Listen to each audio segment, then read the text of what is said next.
नमस्कार दोस्तों, मैं सुरेंद्र प्रजापत, गांव घोघटिया, कछावतान, तहसील तारानगर, जिला चूरू का निवासी हूँ। मेरे यूट्यूब और टेलीग्राम चैनल में आप सभी का अभिनंदन और स्वागत करता हूँ।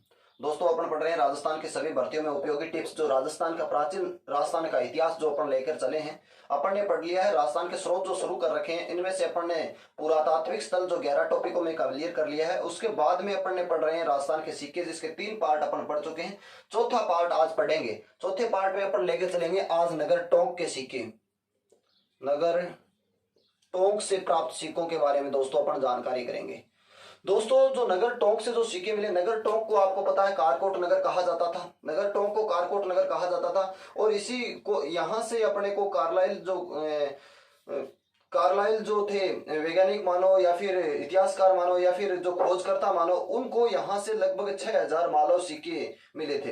यानी नगर टोंक को कारकोट नगर कहा जाता था, यहीं से कार्लाइल को 6000 मालव सिक्के मिले थे। जो सिक्के विश्व में अपन कह सकते हैं सबसे छोटे, विश्व में सबसे हल्के और सबसे छोटे सिक्के माने जाते हैं। उधर दोस्तों जो मालव जो सिक्के हैं, मालव सिक्कों में अपन ने पढ़ा था, मालव जो सिक्के हैं, मालव सिक्के मिले और मालव सिक्कों में अपन ने पढ़ा था विश्व में सबसे छोटे और सबसे हल्के सिक्के मालव सिक्के हैं। जो अपने को इनका जो भार की यदि बात करते हैं तो 1.5 ग्रेन से यानी 10 ग्रेन के आसपास इनका भार माना जाता है। 1.5 ग्रेन से 10 ग्रेन तक इनका भार माना जाता है, जो विश्व में सबसे हल्के व सबसे छोटे सिक्के माने जाते हैं। दोस्तों, इन सिक्कों के ऊपर ब्राह्मी लिपि में मालव जनपद के या मालव जनपद से या इन सिक्कों में ब्राह्मी लिपि में मालव जनपद के लगभग 40 सरदारों के नाम, अलग अलग नाम है, लिखे गए हैं। और ये सिक्के जो है 2री शताब्दी ईसा पूर्व से ईसा पूर्व की 4थी शताब्दी तक के माने गए हैं। 2री शताब्दी ईसा पूर्व की ईसा पूर्व से ईसा पूर्व की 4थी शताब्दी तक के ये सिक्के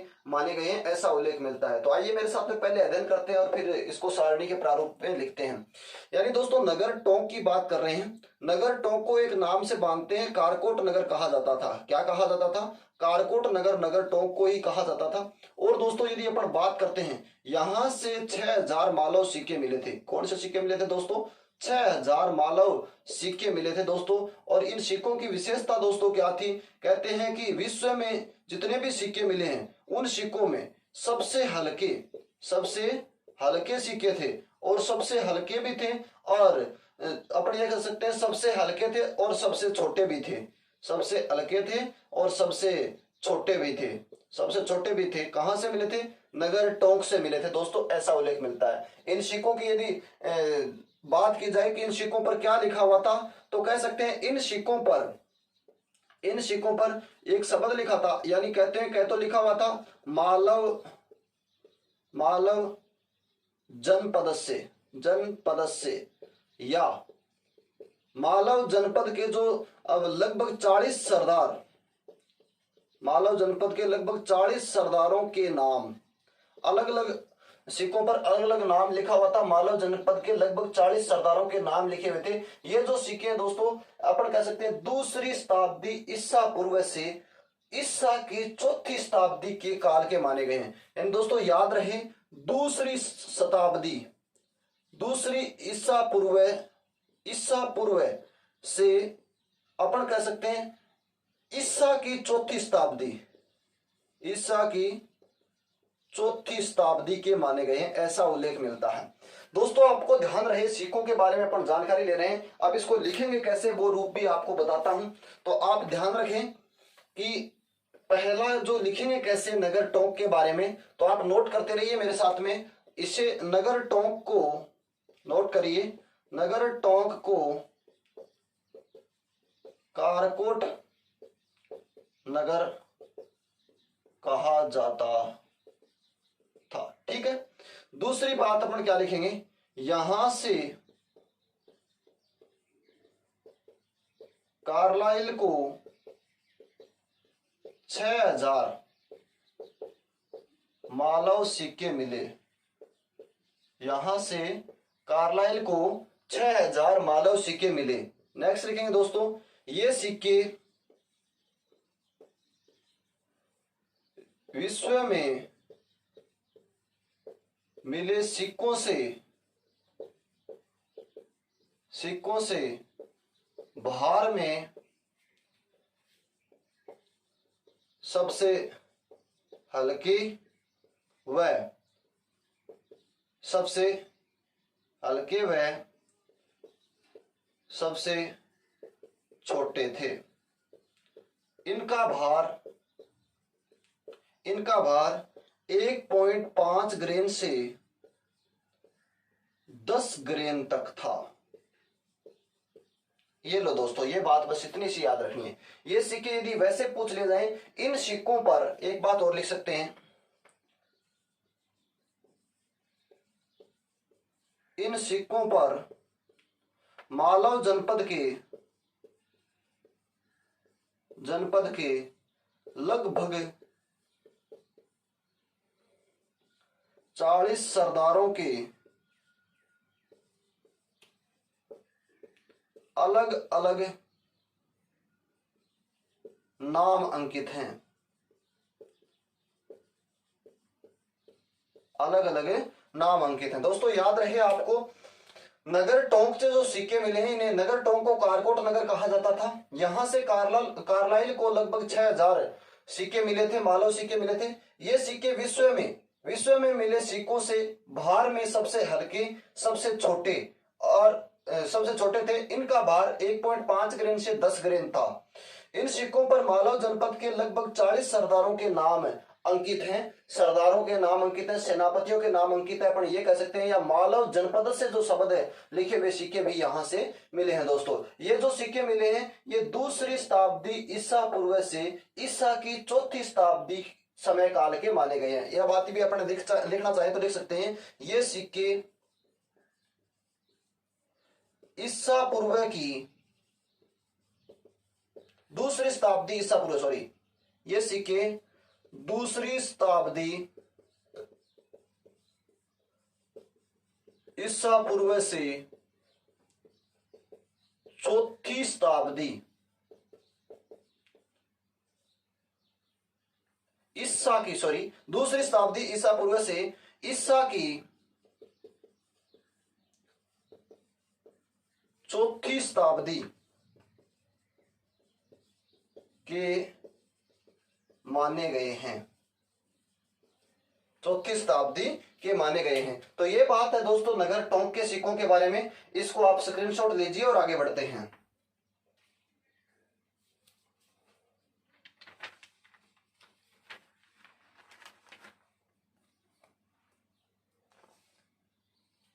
ले लिया हो दोस्तों स्क्रीनशॉट, आगे बढ़ते हैं।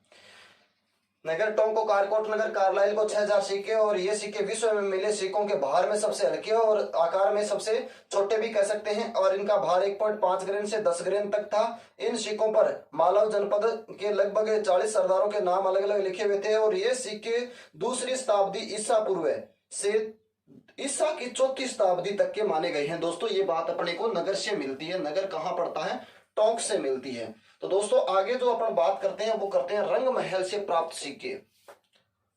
रंग महल पड़ता है दोस्तों हनुमानगढ़ में। एक रंग महल धौलपुर में पड़ता है। अपन हनुमानगढ़ वाले रंग महल की दोस्तों बात करते हैं।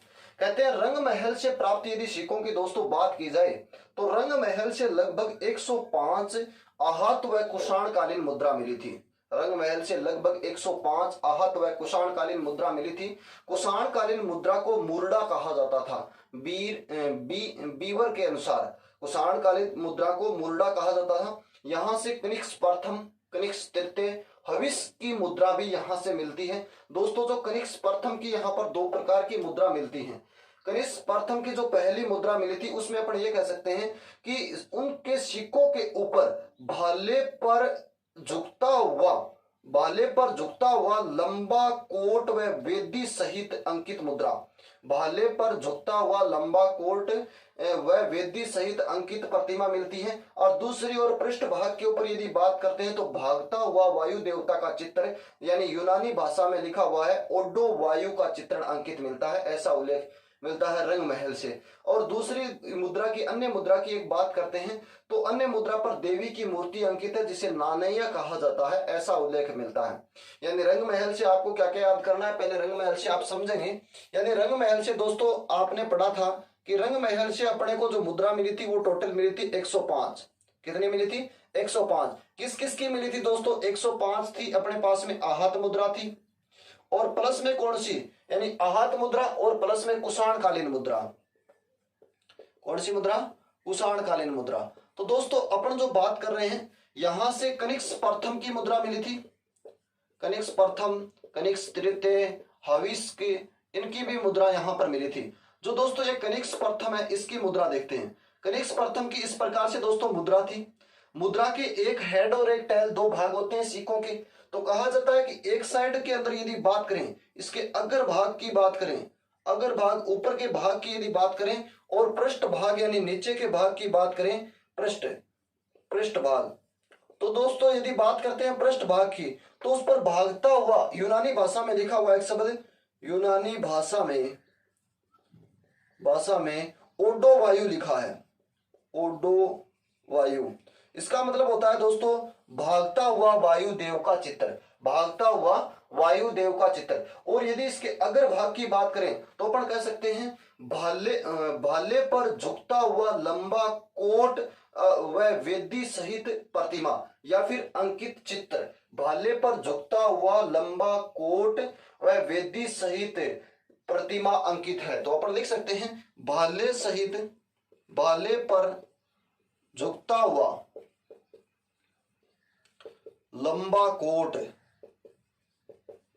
व वेदी सहित प्रतिमा, वेदी सहित चित्रण अंकित है।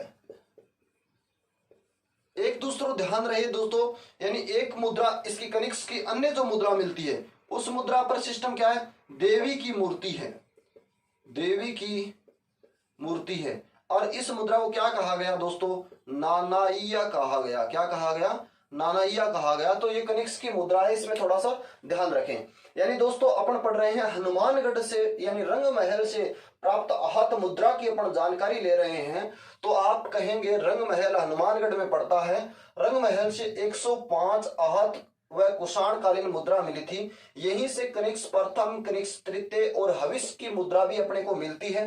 दोस्तों कनिष्क प्रथम की जो मुद्रा है, उसके अग्र भाग पर भाले पर झुकता हुआ लंबा कोट वह वेदी सहित चित्रण अंकित है, और इसके पृष्ठ भाग पर यूनानी भाषा में ओडो वायु लिखा हुआ है, जिसका मतलब होता है भागता हुआ वायुदेव का चित्र।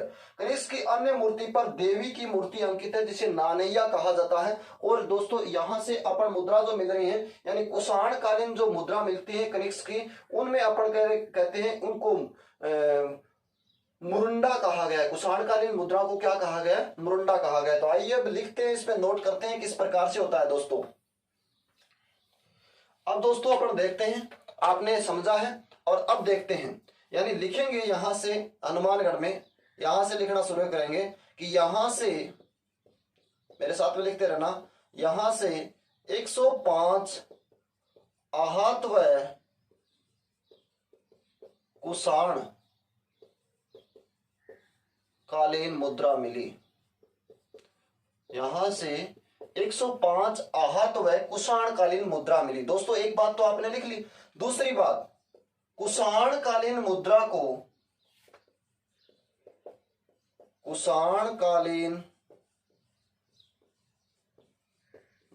को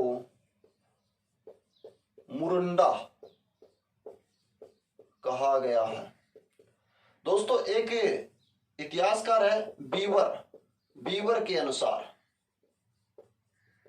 अनुसार कुषाणकालीन मुद्राओं को क्या कहा गया है? मुरुंडा कहा गया है। दोस्तों कनिष्क प्रथम, कनिष्क यहां से लिखेंगे, यहीं से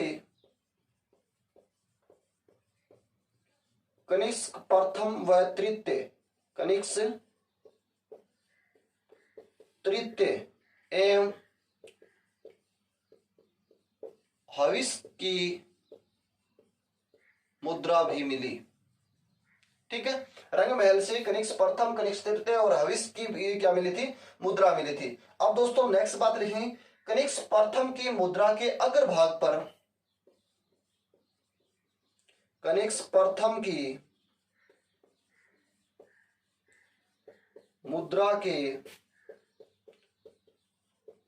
अग्र भाग पर, कनिष्क प्रथम की मुद्रा के अग्र भाग पर भाले पर कनिष्क प्रथम की मुद्रा के अग्र भाग पर भाले पर झुकता हुआ लंबा कोट, भाले पर झुकता हुआ लंबा कोट, लंबा, कनिष्क प्रथम की मुद्रा के अग्र भाग पर भाले पर झुकता हुआ लंबा कोट वह वेदी का चित्रण अंकित है तथा पृष्ठभाग पर यूनानी भाषा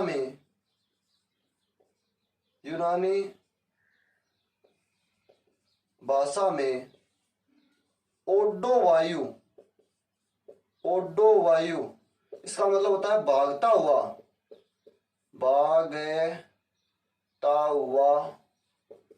वायु देवता, ओडो वायु चित्र अंकित है। दोस्तों लिखना अंकित है। इतनी सी बात इसमें आपको याद रखनी है। अन्य मुद्रा की देवी की मूर्ति जिसे नानिया कहा गया, रंगमहल हनुमानगढ़ की दोस्तों अपन बात कर रहे हैं। रंगमहल हनुमानगढ़ से यदि अपन बात करते हैं तो आपको याद रखना है यहां से 105 आहत व कुषाणकालीन मुद्रा मिली थी। कुषाणकालीन मुद्रा को मुरुंडा कहा गया बीवर के अनुसार। यहीं से कनिष्क प्रथम, कनिष्क तृतीय और हविष्य की मुद्रा मिलती है। कनिष्क प्रथम की मुद्रा के अग्र भाग पर, कनिष्क प्रथम की मुद्रा के अग्र भाग पर भाले पर झुकता हुआ लंबा कोट व वेदी का चित्रण अंकित है। और इसके पृष्ठ भाग की यदि बात करते हैं तो यूनानी भाषा में ओडो वायु लिखा हुआ है, जिसका मतलब होता है भागता हुआ वायु देवता का चित्र अंकित है। दोस्तों कनिष्क प्रथम की एक अन्य भी मुद्रा मिली है, उस मुद्रा के ऊपर लिखा हुआ है, यानी किसी देवी की मूर्ति अंकित है। देवी की मूर्ति अंकित वाली कनिष्क की मुद्रा को नानिया कहा गया। यह बात अपन लिख सकते हैं यहां पर, देवी की मूर्ति अंकित वाली मुद्रा को नानिया कहा गया है। बस इतनी सी बात आपको किस में याद रखनी है दोस्तों? रंगमहल में याद रखनी है। किस में याद रखनी है? रंगमहल में याद रखनी है। यहां तक आप स्क्रीनशॉट ले दीजिए और इसके बाद में अपन आगे चलते हैं। सांबर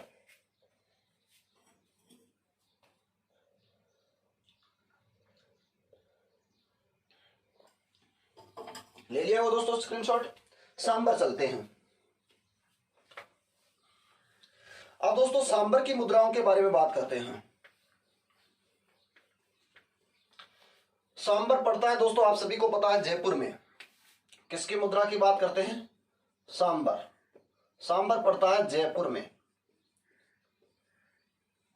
सांबर की मुद्रा की दोस्तों पर बात करते हैं। कह लेंगे यहां से लगभग 200 मुद्राएं मिली थी, लगभग 200 मुद्राएं मिली थी। 6 पंचमारक मुद्रा मिली, 6 तांबे की इंडोसेशियन मुद्रा मिली, 6 पंचमारक, 6 तांबे की इंडोसेशियन मुद्रा मिली। एक हविष की मुद्रा भी यहीं पर मिली थी। यहां से योद्धे जनपद की एक छोटी सी मुद्रा मिली थी। योद्धे जो जनपद अपन ने पढ़ा था, उस जनपद की भी यहां पर एक छोटी सी मुद्रा मिली थी, जिस पर ब्राह्मी लिपि में बाबू धाना व गण अंकित लिखा हुआ था। और यहीं से एक चांदी की मुद्रा भी दोस्तों अपने को मिलती है। चांदी की इंडो ग्रीक मुद्रा सांबर से मिलती है, जिसे एंटीम कोजिनी के फोरिस की मानी गई है, ऐसा उल्लेख सांबर से अपने को मिलता है। यानी सांबर में क्या क्या याद रखना है आपको? मेरे साथ में आइए और लिखेंगे।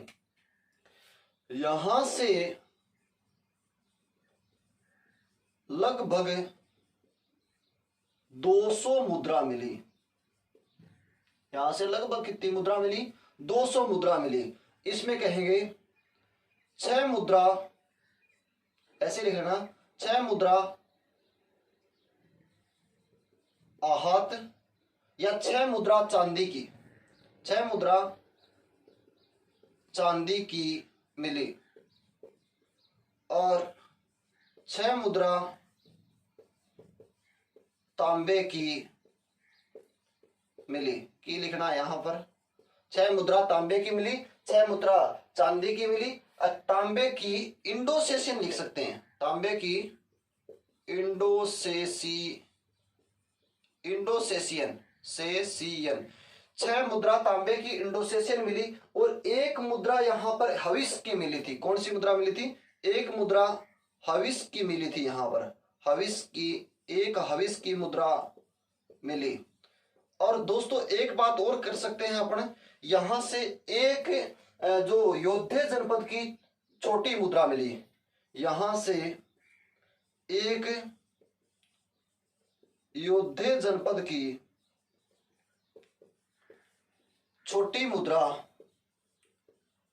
मुद्रा मिली, जिस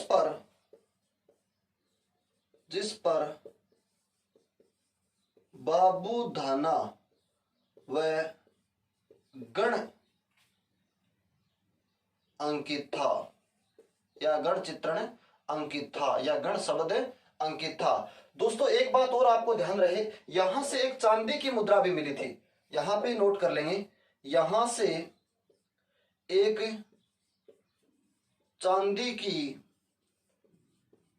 इंडो ग्रीक मुद्रा मिली, जिसे अपन यहां से एक चांदी की इंडो ग्रीक मुद्रा मिली जिसे एंटीन, अपन कह सकते हैं चांदी की जो मुद्रा मिली थी दोस्तों उसे अपन पंचमारक मुद्रा कहते हैं। यानी अपन कह रहे हैं एंटिम कोजिन के फोरिस की मुद्रा, एंटिम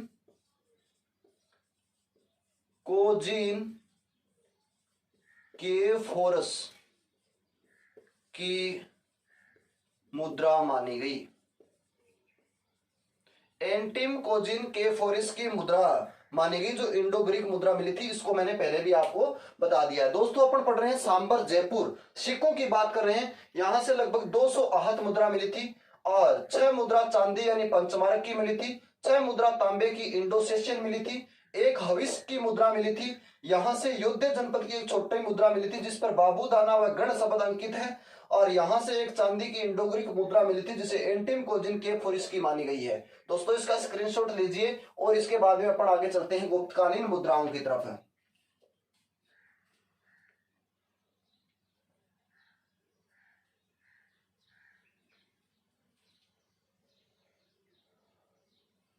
दोस्तों ले लिया स्क्रीनशॉट, आगे बढ़ते हैं।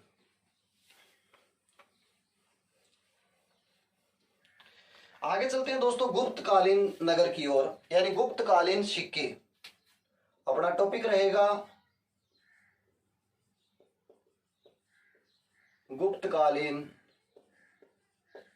सिक्के। दोस्तों ध्यान रहे गुप्तकालीन सिक्कों के बारे में। गुप्तकालीन सिक्कों की यदि बात करते हैं दोस्तों तो अपना एक क्षेत्र पड़ता था बयाना।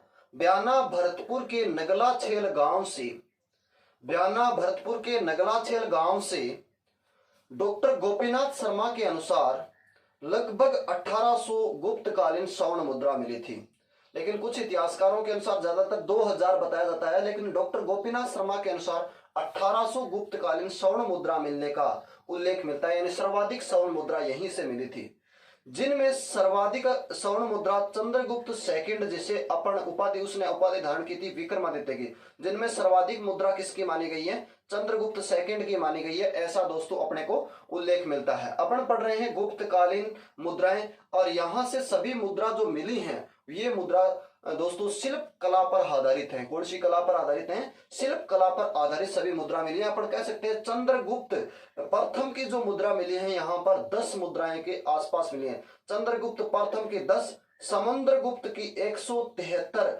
मुद्रा मिलने का उल्लेख मिलता है। काचगुप्त की लगभग 15 मुद्रा मिलने का उल्लेख मिलता है दोस्तों, और यहीं से चंद्रगुप्त सेकंड की 961 मुद्रा मिलने का उल्लेख मिलता है दोस्तों। कुमारगुप्त की 623, स्कंदगुप्त की 1, खंडित यहाँ पर कुछ मुद्रा मिली है लगभग 5 के आसपास, जिनमें सर्वाधिक चंद्रगुप्त या विक्रमादित्य की मानी गई है। दोस्तों यहीं से उल्लेख मिलता है। इसके अलावा यदि बात करते हैं तो अपन कह सकते हैं राजस्थान में बूंदावली का टीला जो जयपुर में पड़ता है, राजस्थान में बूंदावली का टीला जयपुर और सांबर नलियासर सांबर स्थान जयपुर, और इसके अलावा मोरेली गांव जयपुर, और इसके अलावा यदि दोस्तों बात करें तो ब्याना भरतपुर, इसके अलावा यदि बात करें रेड टोंक और अहेड़ा अजमेर और श्याला सुखपुरा देवली टोंक में भी गुप्तकालीन मुद्रा मिलने का उल्लेख मिलता है। तो आइए मेरे साथ में गुप्तकालीन मुद्रा को सबसे पहले समझते हैं और उसके बाद में बात करते हैं। दोस्तों गुप्तकालीन मुद्रा की यदि अपन बात करते हैं तो एक स्थान पड़ता है भरतपुर। भरतपुर जो जिला है, भरतपुर में एक स्थान पड़ता है दोस्तों, उसका नाम है, भरतपुर में एक स्थान पड़ता है उसका नाम है ब्याना, और ब्याना में दोस्तों एक स्थान पड़ता है उसका नाम क्या है, नगला छेल, नगला छेल, नगला जहाज, नगला जहाज या नगला छेल। नगला छेल की यदि दोस्तों बात करते हैं तो यहां पर लगभग 2000 गुप्तकालीन स्वर्ण मुद्रा, कौन सी, गुप्तकालीन और कौन सी स्वर्ण मुद्रा, गुप्तकालीन कौन सी स्वर्ण मुद्रा। लेकिन यदि बात करें डॉक्टर गोपीनाथ शर्मा की, किसकी बात करें, गोपीनाथ शर्मा की, तो गोपीनाथ शर्मा के अनुसार लगभग कितनी मुद्रा मिली थी दोस्तों, 1800 मुद्रा मिली थी। कितनी मुद्रा मिली थी, 1800 मुद्रा मिली थी। यदि दोस्तों इसकी अपन बात करें तो कह सकते हैं कि इतनी गुप्तकालीन स्वर्ण मुद्रा मिलने का ये प्रथम स्थान माना जाता है। कौन सा स्थान, गुप्तकालीन मुद्रा का प्रथम स्थान ब्याना भरतपुर, ब्याना भरतपुर। यहां पर जो दोस्तों मुद्रा मिली है ये सभी की सभी मुद्राएं शिल्प कला पर आधारित है। ये सभी मुद्राएं किस पर आधारित है, शिल्प कला पर आधारित है, शिल्प कला पर आधारित है, शिल्प कला पर आधारित मुद्रा अपने को मिली है। कहां से, ब्याना भरतपुर से। दोस्तों जो नेक्स्ट अपन बात करते हैं यहां से लगभग यदि मुद्राओं की बात करें, लगभग यदि मुद्राओं की बात करें दोस्तों तो कह सकते हैं जो अपना था, एक तो है अपन चंद्रगुप्त की बात करें, सर्वाधिक मुद्राएं यहाँ पर चंद्रगुप्त द्वितीय या विक्रमादित्य की मिली है। सबसे पहले बात करें अपन चंद्रगुप्त प्रथम की, चंद्रगुप्त प्रथम, चंद्रगुप्त प्रथम की यदि दोस्तों अपन यहां से दोस्तों बात करके चलते हैं तो चंद्रगुप्त प्रथम की लगभग यहाँ पर 10 मुद्रा मिलने का उल्लेख मिलता है। कितनी मुद्रा मिलने का उल्लेख मिलता है, चंद्रगुप्त प्रथम की यहाँ पर 10 मुद्रा मिलने का उल्लेख मिलता है दोस्तों। ऐसा अपने को जानकारी ब्याना भरतपुर से मिलती है। नेक्स्ट यदि दोस्तों बात करें समुद्रगुप्त की, किसकी बात करें, समुद्रगुप्त की, तो दोस्तों याद रहे आपको समुद्रगुप्त की यदि बात करते हैं तो समुद्रगुप्त की लगभग 173 मुद्रा मिलने का उल्लेख मिलता है। कितनी मुद्रा, 173 मुद्रा मिलने का उल्लेख मिलता है। और यदि दोस्तों इसके बाद में बात करें अपन कांचगुप्त की, किसकी बात करें, कांचगुप्त की, कांचगुप्त की यदि बात करें तो देखते हैं दोस्तों लगभग 15 मुद्रा मिलने का उल्लेख मिलता है। किसकी, कांचगुप्त की लगभग 15 मूल्य का उल्लेख मिलता है। इसके बाद में यदि बात करें दोस्तों अपन चंद्रगुप्त, चंद्रगुप्त या फिर विक्रमादित्य, चंद्रगुप्त सेकंड की यदि बात करें तो लगभग 961 मुद्रा मिलने का उल्लेख मिलता है, यानी सर्वाधिक मुद्रा इसी की मिलती है दोस्तों। इसके बाद में यदि बात करें अपन कुमारगुप्त की, किसकी बात करें, कुमारगुप्त की, कुमारगुप्त की दोस्तों यदि बात करें तो कुमारगुप्त की लगभग 623 मुद्रा मिलने का उल्लेख मिलता है। और इसके बाद में दोस्तों यदि अपन बात करें स्कंदगुप्त की, किसकी बात करें, स्कंदगुप्त की, स्कंदगुप्त की, स्कंदगुप्त की लगभग 1 मुद्रा मिलने का उल्लेख मिलता है। और इसके बाद में यदि दोस्तों बात करें खंडित मुद्रा की, खंडित मुद्रा की, तो यहाँ पर लगभग 5 खंडित मुद्रा मिलती है जो चंद्रगुप्त, सर्वाधिक चंद्रगुप्त सेकंड की मानी जाती है। किसकी, चंद्रगुप्त सेकंड, या फिर इसे विक्रमादित्य भी कहा जाता है, इसने विक्रमादित्य की उपाधि धारण की थी। तो दोस्तों आपको ध्यान रहे मैं आपको समझा रहा था चंद्रगुप्त सेकंड की यहां से ब्याना भरतपुर से जो मुद्रा मिलती है उसकी बात करते हैं। चंद्रगुप्त प्रथम की 10, समुद्रगुप्त की 173, कांचगुप्त की 15, चंद्रगुप्त सेकंड की 961, कुमारगुप्त की 623, स्कंदगुप्त की 1, खंडित मुद्रा 5 मिलती है जिनमें सर्वाधिक मुद्राएं विक्रमादित्य या फिर अपन कह सकते हैं किसकी, चंद्रगुप्त सेकंड की मानी जाती है, ऐसा उल्लेख मिलता है दोस्तों। अब जो लिखना है ये बात तो अपने को सीधी सीधी है, यहां से कैसे लिखेंगे वो मैं आपको बताता हूं दोस्तों। आइए मेरे साथ में लिखेंगे ब्याना भरतपुर की, यहीं से नोट डालेंगे, ब्याना भरतपुर की, ब्याना भरतपुर के नगला छेल गांव से डॉक्टर गोपीनाथ शर्मा के अनुसार, डॉक्टर गोपीनाथ शर्मा के अनुसार, डॉक्टर गोपीनाथ शर्मा के अनुसार शिल्प कला पर आधारित, शिल्प कला पर आधारित लगभग 1800 गुप्तकालीन स्वर्ण मुद्रा मिली। गुप्तकालीन सबसे ज्यादा स्वर्ण मुद्रा की यदि बात करते हैं तो बयाना भरतपुर यहीं से मिली थी। कहां से मिली थी? यहीं से मिली थी। तो दोस्तों अपन एक बात और भी कर सकते हैं, इसके अलावा बुंदावली का टिब्बा, बुंदावली का टिब्बा कहां पड़ता है दोस्तों? जयपुर में। और इसके अलावा बुंदावली का टिब्बा जयपुर, मोरेला भी कहां पड़ता है? जयपुर। इसके अलावा दोस्तों नलियासर सांबर कहां पड़ता है दोस्तों? जयपुर। इसके अलावा दोस्तों बयाना जो अपना पढ़ रहे हैं, बयाना भरतपुर। और इसके अलावा यदि दोस्तों बात करते हैं अपने पास में अहेड़ा अजमेर। इसके अलावा यदि दोस्तों अहेड़ा अजमेर के बारे में बात करते हैं तो रेड टोंक आ जाएगा। और इसके अलावा यदि बात करते हैं तो रेड टोंक आ जाएगा। और इसके अलावा यदि बात करते हैं तो दोस्तों एक और आता है सयाला सुखपुरा कहां पड़ता है? देवली टोंक में पड़ता है। देवली टोंक में पड़ता है। टोंक में भी गुप्तकालीन मुद्रा मिलने का प्रमाण है। दोस्तों ध्यान रहे, अपन बात कर रहे हैं गुप्तकालीन मुद्रा की, यानी बयाना भरतपुर के नगराचेल गांव से डॉक्टर गोपीनाथ शर्मा के अनुसार शिल्प कला पर आधारित लगभग 1800 गुप्तकालीन स्वर्ण मुद्रा मिली हैं। इसके अलावा बुंदावली का टिब्बा जयपुर, मोरेला जयपुर, नलियासर सांबर जयपुर, बयाना भरतपुर और अहेड़ा अजमेर, रेड टोंक, सयाला सुखपुरा, देवली टोंक से भी गुप्तकालीन स्वर्ण मुद्रा का मिलने का जानकारी मिलती है या उल्लेख मिलता है। दोस्तों यदि बयाना भरतपुर में बात की जाए तो बयाना भरतपुर में अगला लिखेंगे आप, इतना लिखने के बाद में सेम का सेम उतार लेंगे। चंद्रगुप्त प्रथम की 10, समुद्रगुप्त की 173, कांचगुप्त की 15, चंद्रगुप्त सेकंड की 961, कुमारगुप्त की 623, स्कंदगुप्त की 1 और खंडित मुद्रा 5 मिली थी, जिनमें सर्वाधिक चंद्रगुप्त सेकंड की है। दोस्तों स्क्रीनशॉट लीजिए और फिर आगे बढ़ते हैं।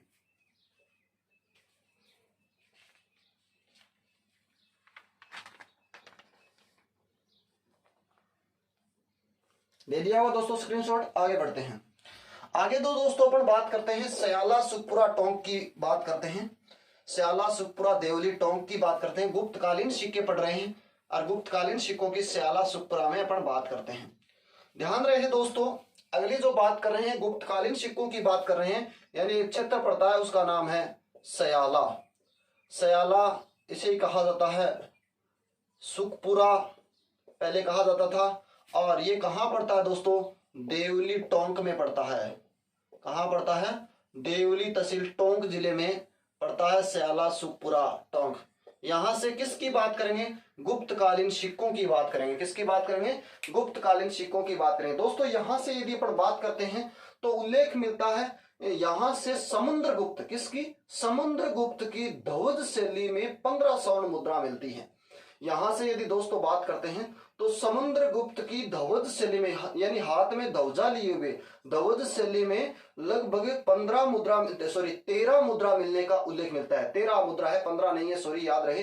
यानी समुद्रगुप्त की ध्वज शैली में लगभग 13 मुद्रा मिलने का उल्लेख है। कितनी मुद्रा मिलने का उल्लेख है? 13 मुद्रा यहीं से मिलने का उल्लेख मिलता है। किसकी अपन बात करते हैं? समुद्रगुप्त की, यहां से मिलने का उल्लेख मिलता है। यदि इन सिक्कों की दोस्तों अपन बात करते हैं, इन सिक्कों के अग्र भाग पर राजा समुद्रगुप्त बाएं हाथ में ध्वजा लिए हुए खड़े हैं। इन सिक्कों की बात करते हैं तो सिक्कों के अग्र भाग पर राजा समुद्रगुप्त बाएं हाथ में ध्वजा लिए हुए खड़े हैं और हाथ के नीचे ब्राह्मी लिपि के अंदर समुद्रगुप्त या समुद्र शब्द लिखा हुआ है। बात समझ में आ रही है? यानी राजा समुद्रगुप्त है, बाएं हाथ में ध्वजा लिए हुए ऐसे खड़े हैं। उनके बाएं हाथ के नीचे जो है वो ब्राह्मी लिपि के अंदर समुद्रगुप्त या समुद्र शब्द लिखा हुआ है। यदि इसके बात करें एक और भाग की, जो मतलब दूसरे कुछ सिक्कों के ऊपर लिखा हुआ जो शब्द है, इसी के अग्र भाग की, दोनों अग्र भाग की बात कर रहे हैं, इसके अग्र भाग की और बात करें तो अग्र भाग के ऊपर एक ब्राह्मी लिपि में एक शब्द लिखा गया है दोस्तों, बड़ा कठिन है, समर सत वितत विजयो जीत, समर सत वितत विजयो जीत और रिपूत जीतो द्वियम जयति। थोड़ा सा संस्कृत का शब्द है, संस्कृत मेरी थोड़ी कमजोर है, इसलिए ये थोड़ा सा नाम पढ़ने में थोड़ी सी दिक्कत हो रही है। और इसके पृष्ठ भाग की यदि बात करें दोस्तों, इस पर सिंह पर विराजमान लक्ष्मी का चित्र अंकित मिलता है, ऐसा उल्लेख अपने को जानकारी के तौर पर मिलता है। यानी समर सत वितत विजयो जीत रिपूर जीतो दिव्यम जयंती। इसका मतलब होता है महान योद्धाओं में जीतने वाला राजा, महान योद्धाओं को हराकर जीतने वाला राजा या महान योद्धाओं में गिना जाने वाला राजा, ऐसा दोस्तों उल्लेख मिलता है। पहले इसको समझते हैं। यानी अपन कह सकते हैं यहां से यदि दोस्तों बात करते हैं तो लगभग स्वर्ण मुद्रा मिली है। स्वर्ण मुद्रा कितनी? 13 स्वर्ण मुद्रा मिली है। और ये मुद्रा है किसकी? कहेंगे समुद्रगुप्त की। किसकी है दोस्तों? समुद्रगुप्त की। और यहां से जो ये मुद्रा मिली है, इस प्रकार से एक सिक्का है। इन सिक्के की यदि दोस्तों बात करते हैं तो दो उल्लेखना मिलती है। यानी मध्य भाग यानी अग्र भाग जो बात करते हैं दोस्तों, अग्र भाग में अपन बात करें तो अग्र भाग में एक ध्वजा, एक हाथ, बाएं हाथ में ध्वजा लिए हुए राजा की बाएं हाथ में ध्वजा लिए हुए राजा खड़ा है, जिनके मतलब बाएं हाथ के नीचे ब्राह्मी लिपि के अंदर और एक शब्द लिखा है समुद्रगुप्त या समुद्र। यानी अग्र भाग, सिक्के के अग्र भाग में राजा समुद्रगुप्त बाएं हाथ में ध्वजा लिए खड़ा है। हाथ के नीचे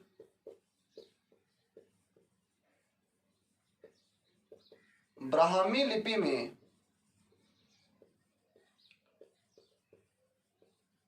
समुद्रगुप्त या समुद्र शब्द लिखा है, शब्द अंकित है। दोस्तों ध्यान रहे, यदि बात करें पृष्ठ भाग की, पीछे का भाग, पृष्ठ भाग पर सिंह पर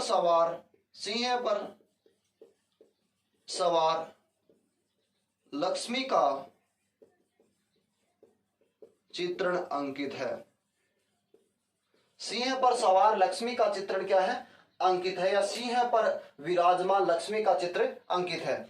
दोस्तों इसी के अग्र भाग की एक और की बात करें, यानी अग्र भाग में कई प्रकार के सिक्के मिले, दो प्रकार के। तो एक पर तो क्या है कि अग्र भाग में समुद्रगुप्त के बाएं हाथ में ध्वजा लिए हुए खड़ा है, यानी ध्वज शिली के सिक्के मिले हैं, और ब्राह्मी लिपि में समुद्रगुप्त या फिर समुद्र लिखा हुआ सिक्के मिले हैं। और एक अग्र भाग की ओर बात करें, इसी सिक्के पर, इसी के अग्र भाग पर, इसी सिक्के के अग्र भाग पर, इसी सिक्के मतलब इसी की बात करें, इसी सिक्के के अग्र भाग पर ब्राह्मी लिपि में, दोस्तों नाम थोड़ा सा कठिन है, ब्राह्मी लिपि में जो शब्द बोला था समर सत वितत विजयो, जो शब्द बोला था अपन ने ब्राह्मी लिपि में लिखा है समर सत वितत विजयो। समर सत वितत विजयो जो शब्द लिखा है, समर सत वितत यानी सत्य की जीत, या फिर अपन कह सकते हैं महान योद्धाओं पर जीतने वाला। समर सत वितत विजयो और जीत रिपूर जीतो दिव्यम जयंती। जीत रिपूर जीतो दिव्यम जयंती, यानी महान योद्धाओं में जीतने वाला राजा के बारे में जानकारी मिलती है किसकी, समुद्रगुप्त की। तो दोस्तों इसमें आपको इतनी बात याद रखनी है कि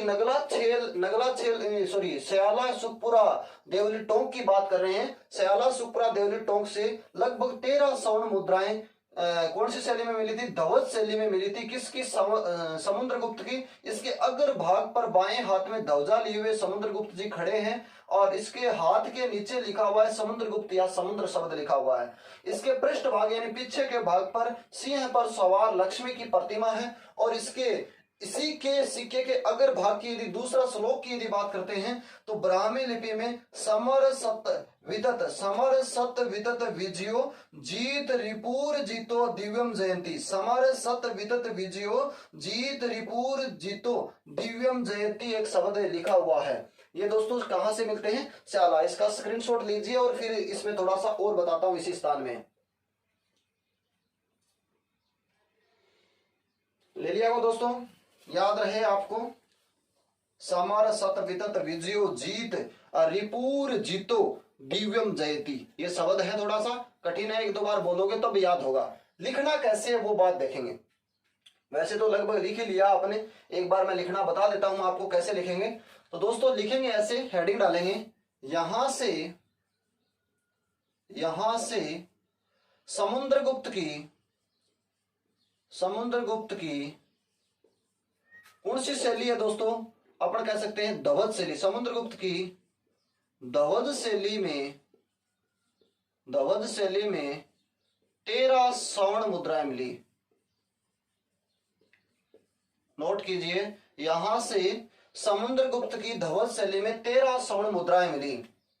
नेक्स्ट लिखेंगे, मुद्रा के अग्र भाग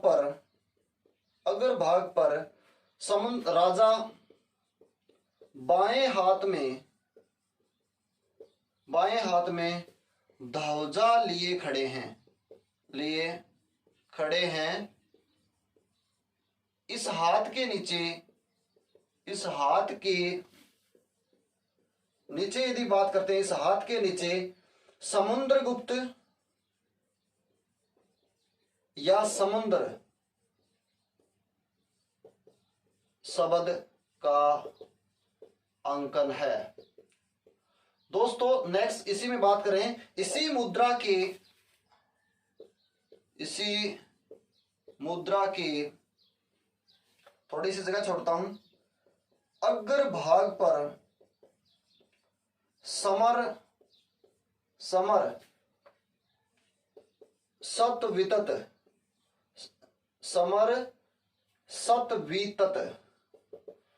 इसी मुद्रा के अग्र भाग पर समर सतवितत विजयो जीत, समर सतवितत विजयो जीत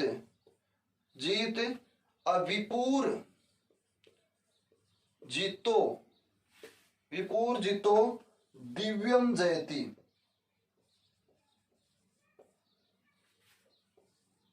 शब्द अंकित है तथा पृष्ठ भाग पर सिंह पर सवार भाग पर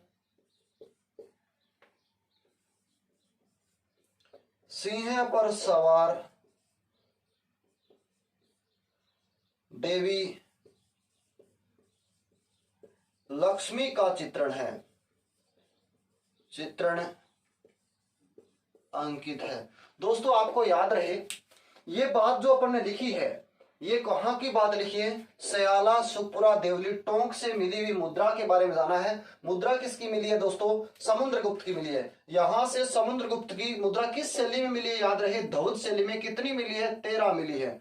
मुद्रा के अगर भाग पर राजा यानी कौन है, समुद्रगुप्त, अगर भाग पर बाएं हाथ में क्या लिए हुए खड़े हैं, बाएं हाथ में क्या लिए हुए खड़े हैं, ध्वजा लिए खड़े हैं, इसलिए धवज शैली मानी गई है। ध्वजा लिए हुए खड़े हैं और हाथ के जस्ट नीचे समुद्रगुप्त या समुद्र शब्द का अंकित है। इसी मुद्रा के अग्र भाग में समर सत विदत विजयो जीत विपूर जीतो दिव्यम जयति शब्द का अंकन भी मिलता है तथा पृष्ठ भाग पर यानी पीछे के भाग पर सिंह पर सवार, अपन कह सकते हैं सिंह पर सवार देवी लक्ष्मी का चित्रण अंकित है। ऐसा उल्लेख शयाला सुपुरा देवरी टोंक से मिलता है। दोस्तों इसका स्क्रीनशॉट लीजिए और कुछ और भी शैलियों के बारे में यहां से आपको मिलते हैं, उनके बारे में बताता हूं। ले लिया वो स्क्रीनशॉट, आगे चलते हैं। आगे दोस्तों जो अपन बात करते हैं वो अपने पास में शैली जो आ रही है उसकी चर्चा करेंगे। यानी अगली जो अपन बात करेंगे वो अपने पास में क्या आ रही है, छत्र शैली। और छत्र शैली की अपन और बात कर लेते हैं। यानी दोस्तों जो छत्र शैली मिलती है उसमें छत्र, भाई अपन पीछे बात की है किसकी, यानी अपन यहां से ध्वज शैली की जो हाथ में ध्वजा ले रखी है। छत्र शैली के जो ऊपर जो होता है उसको छत्ता आकृति का होता है, उसको क्या बोलते हैं, छत्र शैली बोलते हैं। तो कोई आदमी छत्र लिए हुए खड़ा होगा इसीलिए उसको छत्र शैली में। अगली शैली की बात करते हैं छत्र शैली की। छत्र शैली, छत्र शैली की सवर्ण मुद्राएं। छत्र शैली के अलावा दोस्तों एक शैली और बचती है, उसका नाम है धनुर्धारी शैली की सवर्ण मुद्राएं। यानी छत्र शैली की सवर्ण मुद्राएं और धनुर्धारी, यही लिख देता हूं मैं। एक शैली और है दोस्तों, उसका नाम है धनुर्धारी। धनुर्धारी शैली की सवर्ण मुद्राएं। ये दोनों नाम इसलिए लिखे हैं दोस्तों कि इसमें धनुर्धारी में धनुष लिया के खड़ा हुआ है, लेकिन दोनों एक ही बात में उल्लेखना जताती हैं। यानी छत्र शैली की सवर्ण मुद्राएं धनुर्धारी शैली की सवर्ण मुद्राएं हैं जो चंद्रगुप्त द्वितीय या विक्रमादित्य की मानी गई हैं। ये किसकी मानी गई है, चंद्रगुप्त द्वितीय। तो अपन इसमें ये बात लिख सकते हैं, ये मुद्राएं चंद्रगुप्त द्वितीय या इसे कहते हैं विक्रमादित्य की मानी गई है। बस इतनी सी बात याद रखना, ये भी इसी की मानी गई है, ये भी इसी की मानी गई है, ठीक है। जो अब इसकी शैली की बात क्या है, ये जो मुद्रा जो बनी है दोस्तों, ये जो मुद्रा इस प्रकार से बनी है, इस मुद्रा की विशेषता क्या है इसकी अपन बात करते हैं। इसके अग्र भाग में आहुति देता हुआ राजा खड़ा है, यानी राजा कौन हो जाएगा, चंद्रगुप्त हो जाएगा। इसके अग्र भाग में आहुति देता हुआ राजा चंद्रगुप्त या विक्रमादित्य खड़ा है, जिसके बाएं हाथ में आहुति देता हुआ राजा खड़ा है, जिसके बाएं हाथ में क्या है, तलवार की मुठ धारण कर रखी है, जिसके बाएं हाथ में तलवार की मुठ धारण कर रखी है। ऐसा दोस्तों उल्लेख अपने को मिलता है, बाएं हाथ में तलवार की मुठ धारण कर रखी है, ऐसा उल्लेख मिलता है। और इसके पीछे इसका एक बोना नाम का सेनापति है, जिसने इसके ऊपर एक छत्र से इसके ऊपर छाया कर रखी है, ऐसा उल्लेख मिलता है। इसके पीछे बोना नाम का एक सेनापति या सेवक है जो छत्र लिए हुए खड़ा है, ऐसा उल्लेख मिलता है। तो आपको देखो क्या याद रखना है, यहां पर अपन कहेंगे इसके अग्र भाग में या इसके इस सिक्के पर अपन ऐसा लिखते हैं, इस सिक्के पर राजा बाएं हाथ में, इस सिक्के पर राजा आहुति देते हुए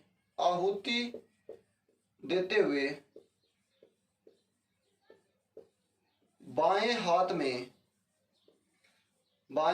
में तलवार की मुठ पकड़े खड़ा है। इस सिक्के पर राजा आहुति देते हुए बाएं हाथ में तलवार की मुठ पकड़े हुए खड़ा है दोस्तों। और इसी में अपन बात करते हैं, और राजा के पीछे नोट कर लेना, राजा के पीछे बोना नामक सेवक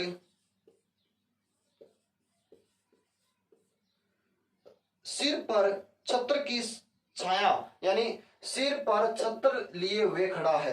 राजा के पीछे बोना नामक सेवक सिर पर छत्र लिए खड़ा है। बस इतनी सी बात दोस्तों इसमें याद रखनी है, ज्यादा कुछ नहीं याद रखना।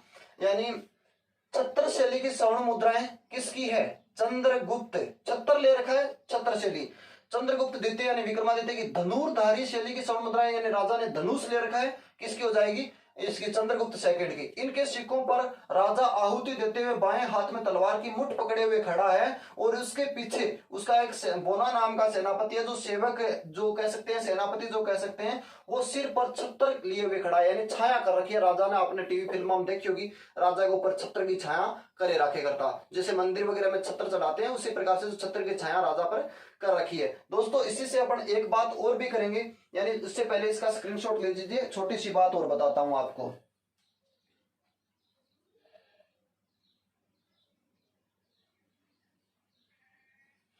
दोस्तों ले लिया वो स्क्रीनशॉट, आगे बढ़ते हैं।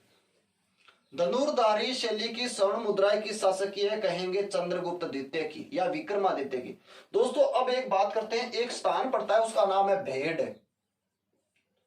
भेड़ भेड़ स्थान पड़ता है दोस्तों रेड में, और रेड स्थान पड़ता है दोस्तों टोंक में।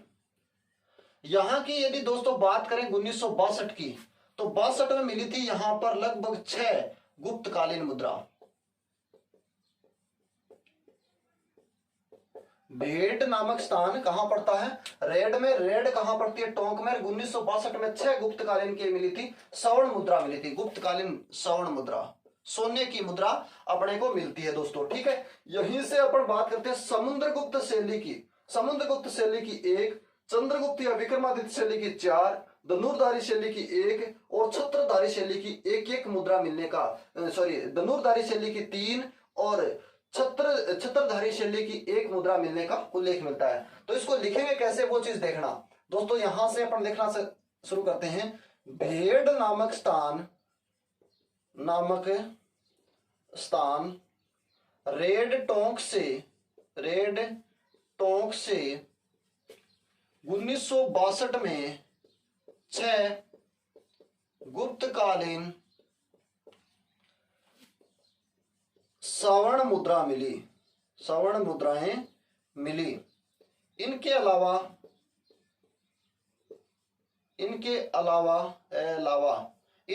यदि बात करें, इनके अलावा कहेंगे समुद्रगुप्त शैली, चंद्रगुप्त शैली।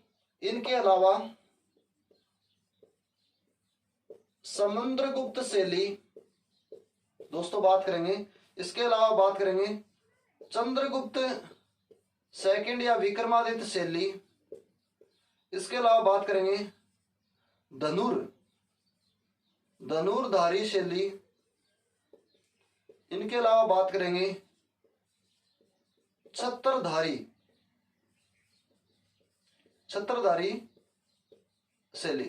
दोस्तों बात करते हैं समुद्रगुप्त की यहां पर 1 मुद्रा मिलने का उल्लेख मिलता है। समुद्रगुप्त की यहां पर 1 मुद्रा, चंद्रगुप्त की यहां पर 4 मुद्रा मिलने का उल्लेख मिलता है, और धनुर्धारी जो है यहां पर 3 मुद्रा मिलने का उल्लेख मिलता है, और छत्रधारी शैली की यहां पर 1 मुद्रा मिलने का उल्लेख मिलता है। दोस्तों अपन बात कर रहे हैं, यानी एक भेड़ नामक स्थान रेड में पड़ता है, रेड टोंक में पड़ता है। यहां से 1962 में 6 गुप्तकालीन स्वर्ण मुद्रा मिलने का उल्लेख है। यदि इसके अलावा यदि बात करें तो चंद्रगुप्त की, यानी यहां पर बात करें समुद्रगुप्त की शैली की बात करें तो 1, चंद्रगुप्त शैली की 4, धनुर्धारी शैली की 3 और छत्रधारी शैली की भी 1 मुद्रा मिलने का यहाँ पर उल्लेख मिलता है, ऐसी जानकारी मिलती है। दोस्तों मैं सुरेंद्र प्रजापत, गांव गोगटिया कछावतान, तहसील तारानगर, जिला चूरू। मैं आपको सिक्कों को समझाने का प्रयास कर रहा हूँ, और आप धीरे धीरे करके साथ साथ में नोट्स बढ़ाते रहें और इस चीज का अध्ययन करें, और इसका स्क्रीनशॉट लीजिए।